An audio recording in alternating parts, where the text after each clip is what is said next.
4:46 em diante. Os irmãos acharam? Diz assim: mais uma vez, Jesus visitou Caná da Galileia, onde tinha transformado água em vinho.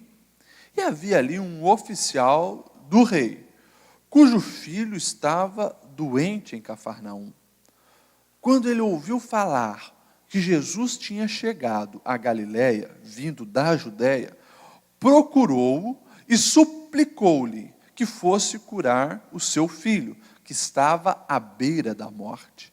Disse-lhe Jesus: se vocês não virem sinais e maravilhas, nunca crerão. E o oficial do rei disse: Senhor, vem, antes que o meu filho morra. E Jesus respondeu: pode ir, o seu filho continuará vivo. O homem confiou na palavra de Jesus e partiu. Estando ele ainda a caminho, os seus servos vieram ao seu encontro com notícias de que o menino estava vivo. E quando perguntou a que horas o seu filho tinha melhorado, eles lhe disseram: a febre o deixou ontem, à 1h da tarde. Então o pai constatou que aquela fora exatamente a hora em que Jesus lhe dissera: o seu filho continuará vivo. Assim, creram que ele e todos os da sua casa. E esse foi o segundo sinal miraculoso que Jesus realizou depois que veio da Judéia para a Galileia. Amém? Vamos orar?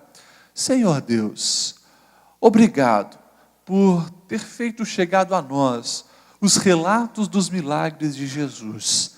E nessa manhã nós pedimos, Senhor, que o Teu Espírito Santo esteja trabalhando em nossos corações, para que nós venhamos aprender as preciosas lições que Tu tens para nos ensinar a respeito, Senhor, do Teu modo de agir, do que Tu podes fazer. E nós colocamos a nossa vida ao Teu dispor, para que a Tua vontade se faça também na nossa vida. Assim pedimos. Amém e amém.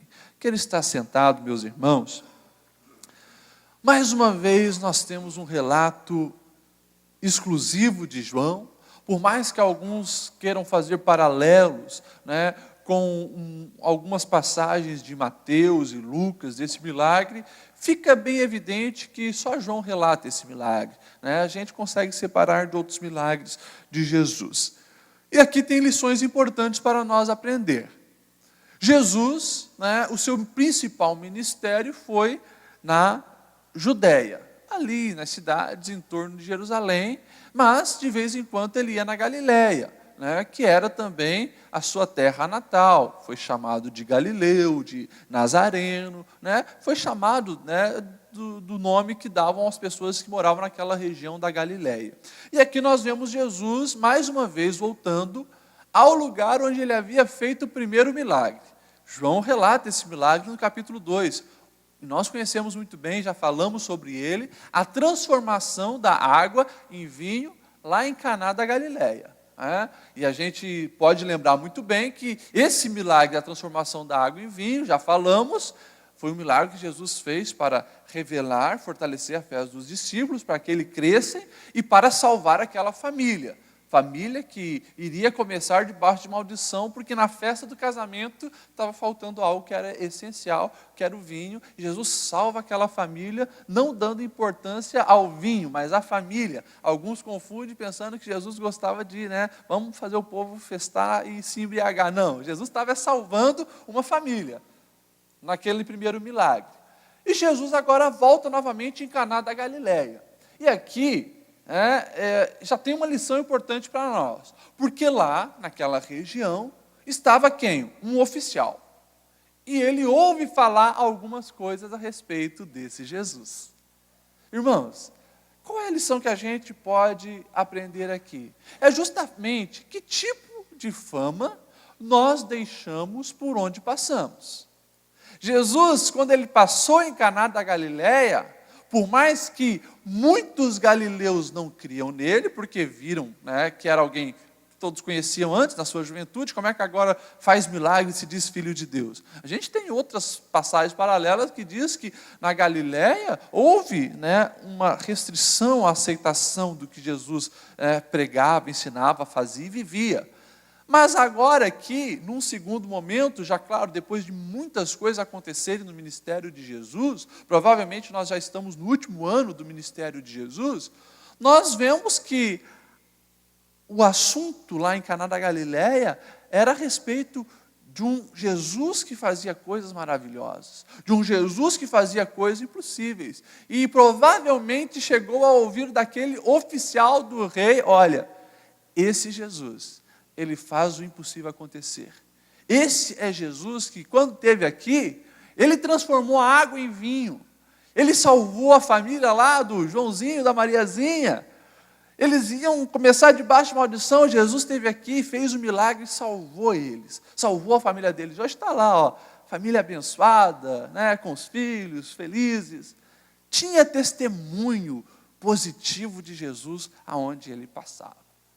E claro, nós precisamos aprender sobre isso, porque nós, como seguidores de Jesus, também temos que ter isso aqui, essa fama, esse reconhecimento, de onde passarmos, exalarmos o bom perfume de Deus. Paulo vai usar essa expressão, aqueles que aceitam Cristo, deixa Cristo nascer em sua vida, por onde eles passam, eles dão bom testemunho, e fazem o ambiente ficar perfumado. Não quer dizer que você vai ter que agradar todas as pessoas. A gente precisa separar isso. Né? Se possível, e a gente vai ver esse mandamento bem claro, se possível, mantenha a paz com todos. Ou seja, se depender de você, mantenha a paz com todos. Mas nem Jesus conseguiu manter a paz com todos. Ele pregava a paz, vivia a paz e amava a todos. Mas os fariseus, os escribas, né, os saduceus se fecharam para Jesus. Viam ele como inimigo. Agora, isso nós precisamos aprender com Jesus. Se depender de mim, se depender de você, mantenha a paz. Exale um bom perfume do amor. Exale um bom perfume de bons relacionamentos. Por onde passar, deixa uma boa impressão. Não tem como ser um cristão verdadeiro e por onde passa não fazer isso. Isso acontece com o quê? Com a prática da vivência cristã, com boas obras, com respeito ao próximo, com voluntariedade. A gente precisa, irmãos, ter essa marca. E eu pergunto, vamos ser um pouco mais direto. Nos empregos que você já passou, qual marca você deixou lá? Como é bom. E essa semana mesmo estava ouvindo testemunho de um irmão que a empresa, né, que ele trabalhou muitos anos atrás, por causa de algumas crises que estava passando, teve que mandar diversos funcionários embora, mas há 2 meses atrás ligaram para ele, olha, a gente está melhorando e a gente gostaria mais uma vez ter você, porque você foi um bom funcionário, você passou por aqui e deixou uma fragrância gostosa. Agora, infelizmente, algumas vezes eu já ouvi, olha, nunca mais eu pego crente para trabalhar, porque passou na minha empresa, só deu escândalo, só fez coisa errada, não quero mais. Pessoas que se dizem cristãs, mas crente verdadeiro, reproduz o que Jesus fazia. Aonde passa, deixa um bom exemplo. E Jesus passou novamente em Caná da Galileia, e o povo estava falando, esse é aquele que fez o impossível acontecer, esse é aquele que marcou positivamente esse lugar, fazendo um grande milagre. E lá, essas notícias chegaram ao ouvido de um oficial do rei. E aqui uma segunda lição, que a gente tem que aprender, é quando a gente é colocado nos paredões da vida, nas bifurcações da vida, onde a gente tem que fazer uma escolha. Irmãos, eu pergunto para você, olha só, vamos entrar naquele contexto. Os judeus não eram uma nação que tinha a sua liberdade política. Eles estavam debaixo do jugo do Império Romano. O Império Romano estava ali, colonizando o povo judeu. Um romano, eles já viam os judeus de uma maneira inferior. Já viam de uma maneira inferior. O termo depois que eles vão usar para todos os povos que não faziam parte da cultura greco-romana era bárbaros, ou seja, os incivilizados. Todos que não faziam parte da cultura grego-romana eram vistos assim, bárbaros, incivilizados. Os judeus não estavam também longe disso, por mais que tinham um pouquinho mais de reconhecimento, não estavam longe disso. Agora você imagine, aqui nós estamos falando de um homem que era oficial de um rei que governava uma região, provavelmente era o rei Herodes Antipas, né, que vinha da linhagem de Herodes. Eu lembro vocês que Herodes se tornou um título depois do Herodes o Grande, aquele que manda matar as criancinhas quando Jesus nasce. Agora os filhos dele, os descendentes de Herodes, levam o termo Herodes como título. Então aqui nós temos um dos Herodes, o Herodes Antipas, e esse homem que encontra Jesus, que vai atrás de Jesus, ele é um dos cortesãos, que viviam na corte, um oficial, alguém que mandava, alguém de poder, alguém que não ia, por vias naturais, correr atrás de um mestrezinho entre os judeus que tinham surgido por ali. Só que as coisas acontecem de uma maneira que nós nos deparamos com as durezas da vida, como eu falei, os paredões da vida. E o paredão da vida desse homem oficial foi o filho. Foi o filho. Quem é pai e mãe aqui sabe, né? Quando mexeu com o filho, a dor é muito grande. Eu já passei por muitas dificuldades com meus filhos, por exemplo, questão de saúde. Questão de saúde, quando um filho se machuca, quando um filho fica doente e tem que ser levado ao hospital, você quer estar no lugar dele, você troca, se possível fosse. Você quer sentir a dor dele, mas não quer que os filhos sofram. É assim. Eu me lembro uma vez que meu filho caiu e abriu a cabeça aqui. Eu estava dando aula na Iteblu, toco o telefone, eu chego em casa, vejo lá uma criança de 3 anos com um racho aqui na cabeça. Aquilo lá me doeu o coração. E o pior ainda foi depois. Levar para o médico, para o hospital, e quem que teve que segurar para ser costurado? O pai. Você imagine uma criança de 3 anos, não entendendo nada, a figura paterna ali segurando e um médico com uma agulha costurando a testa. Irmãos, aquilo ali é de doer o coração. É de doer o coração. Mas essa é a realidade. Muitas vezes as coisas acontecem para nos colocar num paredão. E esse homem aqui, eu não vejo ele, em outra ocasião, buscando Jesus, a não ser quando pega no que mais dói, no filho. Eu acho que se esse homem tivesse problema no casamento, ele não teria procurado Jesus. Se esse homem tivesse problema financeiro, não teria procurado Jesus. Se esse homem tivesse problemas políticos no seu trabalho, não tinha procurado Jesus, mas foi lá onde mais dói.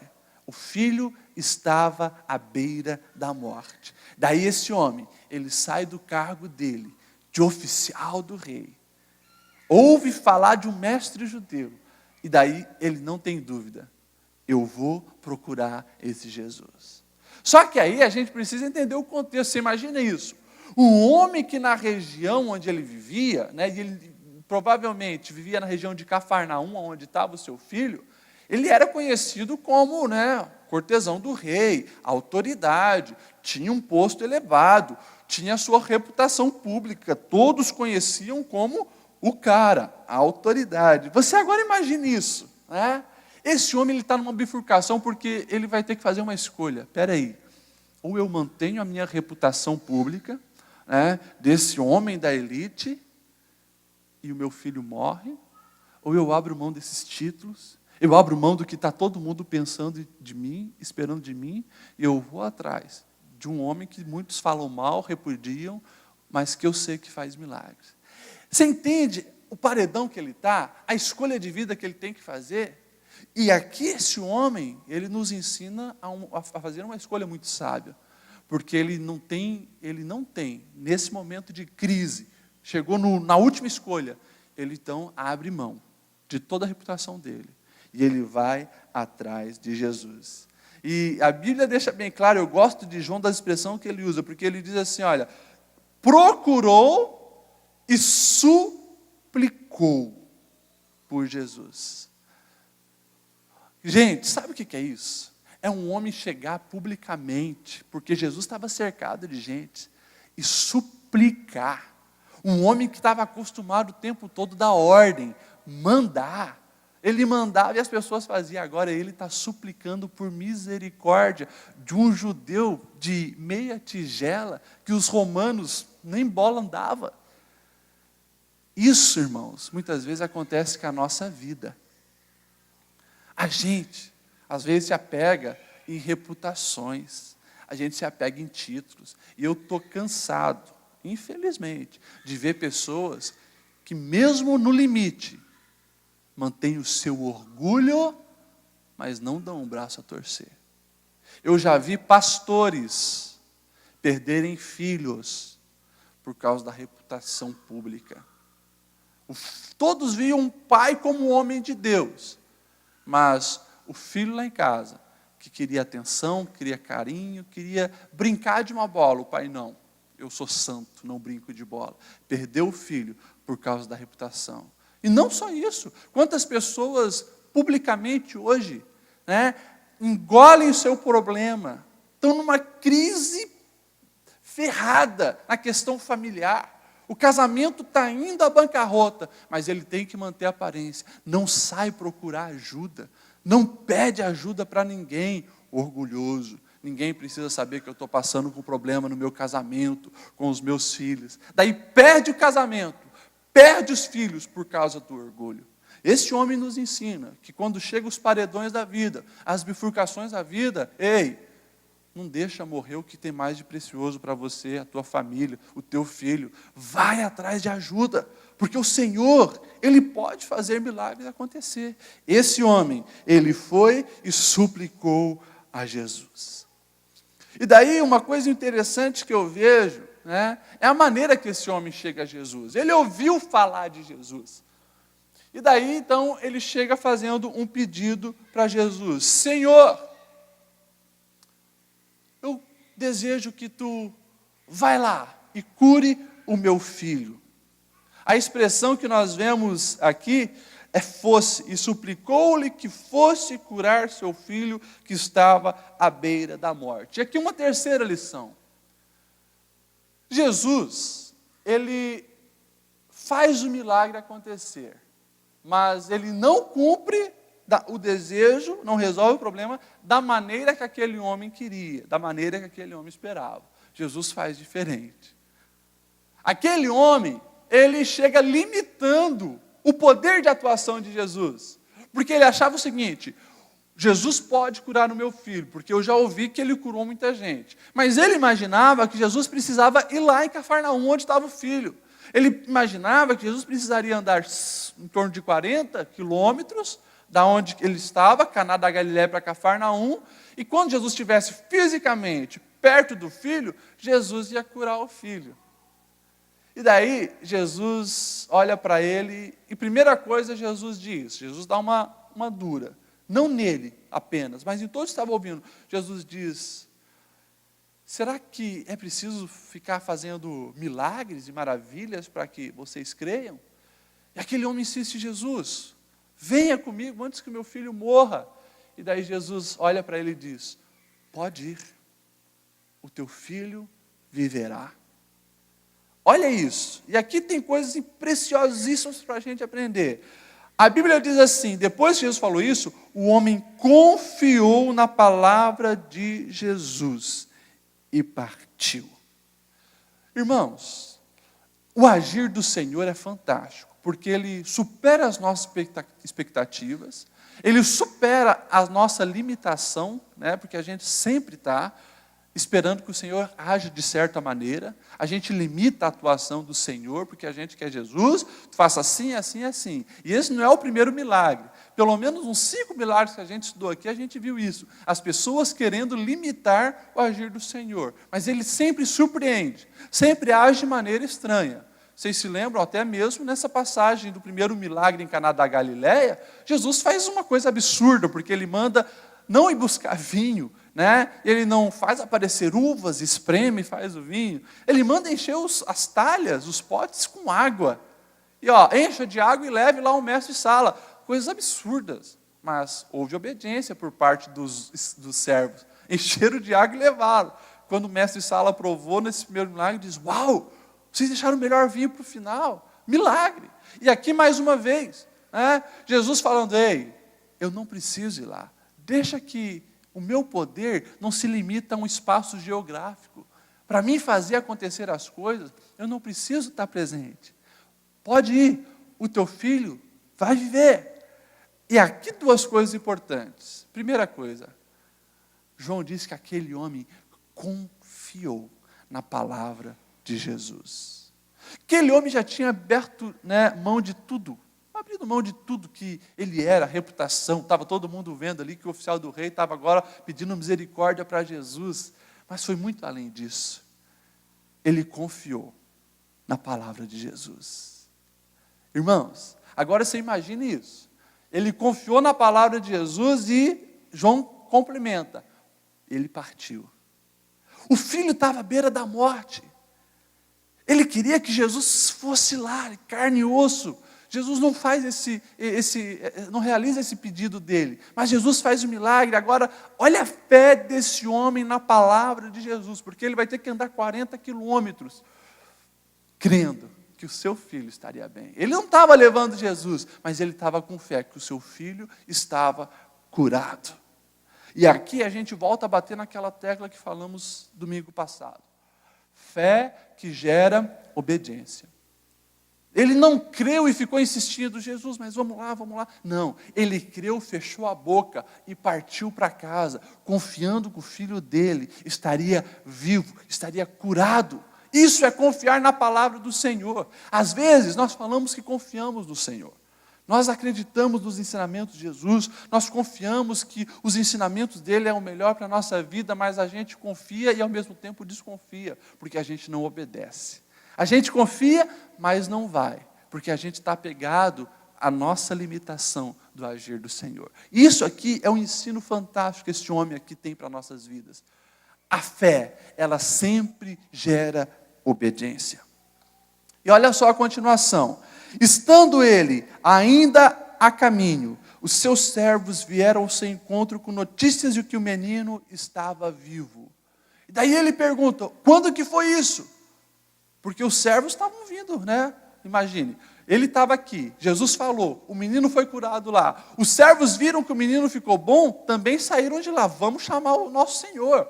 Vamos falar para o oficial que o menino agora está bom. E eles se encontram no meio do caminho. E eles começam a conversar, e ele pergunta, quando foi que ele ficou bom? Ontem, era 1h da tarde, de repente estava ruim, quase morrendo, ficou bom, do nada. Ele sabia o que tinha acontecido. Então ele já ligou as coisas. Foi bem na hora que Jesus disse que o meu filho ficaria bem. E olha só a continuação do relato de João. João diz assim, então o pai constatou que aquela fora exatamente a hora que Jesus dissera, o seu filho continuará vivo. Assim creram ele e todos os de sua casa. E aqui o mais importante. Creram no quê? Creram no quê? O pai, a Bíblia diz, João diz que o pai já tinha confiado. Confiou na palavra de Jesus e, consequentemente, foi. Agora ele já sabia que o filho estava curado. Creram no quê? Que o milagre ia acontecer? Não. Creram em Jesus. Que ele era o que muitos afirmavam, o Messias, o Filho de Deus, prometido para fazer o milagre maior de todos, que era a salvação. E por isso, daí eu imagino, agora eu entendi o que Jesus falou lá quando ele me deu aquela dura, que era preciso milagres, maravilhas para vocês crerem. Porque o povo estava muitas vezes isso, né? Querendo ver milagre, showbiz, né? Vamos fazer show. Milagre aqui, milagre ali, milagre acolá. Mas o propósito todo dos milagres de Jesus se resume aqui nisso.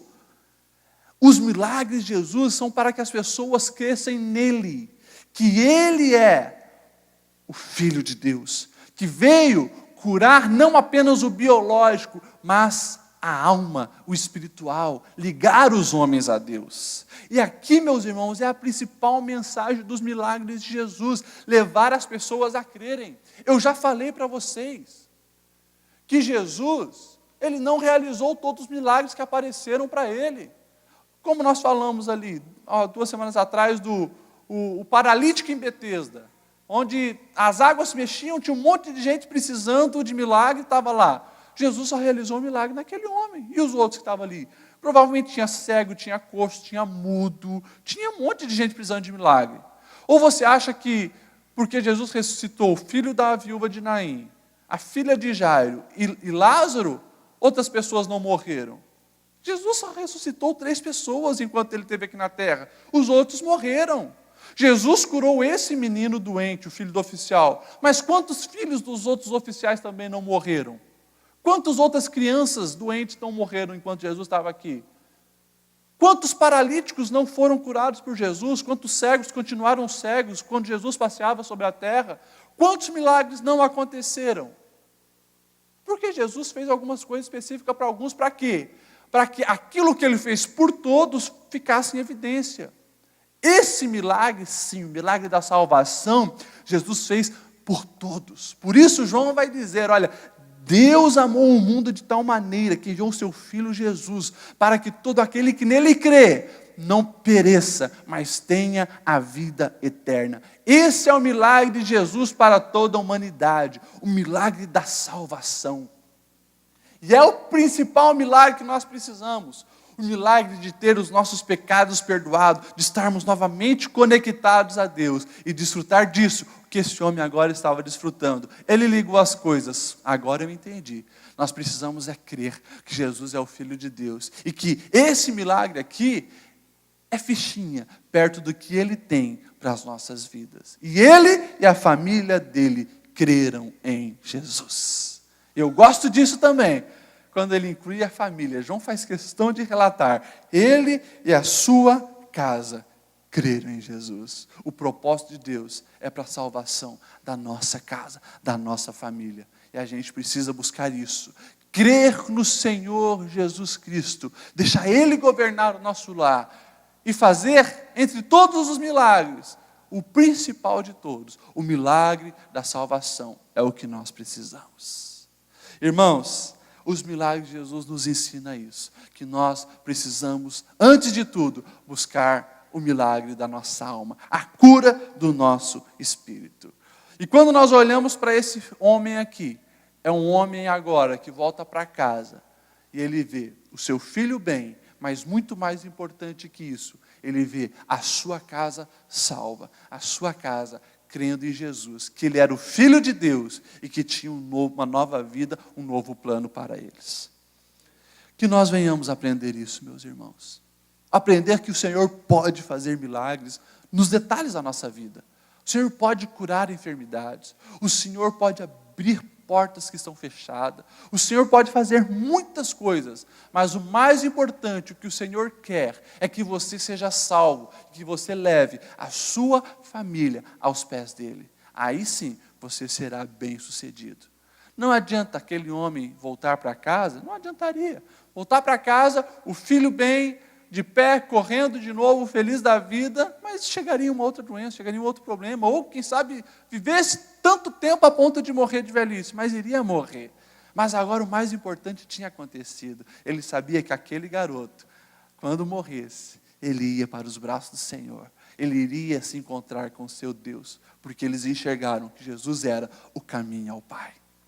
Esse é o maior milagre que nós precisamos ter na nossa vida. Vamos ficar de pé. Nós vamos orar e participar da Santa Ceia que já está posta. Meus irmãos, confie no Senhor. Confie no Senhor a ponto de obedecer. E deixa que Ele realize milagres todos os dias na sua vida. Creia que Ele pode fazer. Nada é impossível para o Senhor. Mas não esqueça que o mais importante é o milagre da salvação. Vamos orar. Senhor Deus, nós te agradecemos pela tua palavra. Nós te agradecemos, Senhor, pelos teus ensinos. E pelo milagre que fizeste na vida, Senhor, e na casa deste oficial. Um homem que abriu mão de tudo para te seguir. Um homem que abriu mão da sua reputação e clamou pela sua ajuda. E recebeu muito mais do que o milagre biológico na vida do seu filho, de restauração da saúde dele.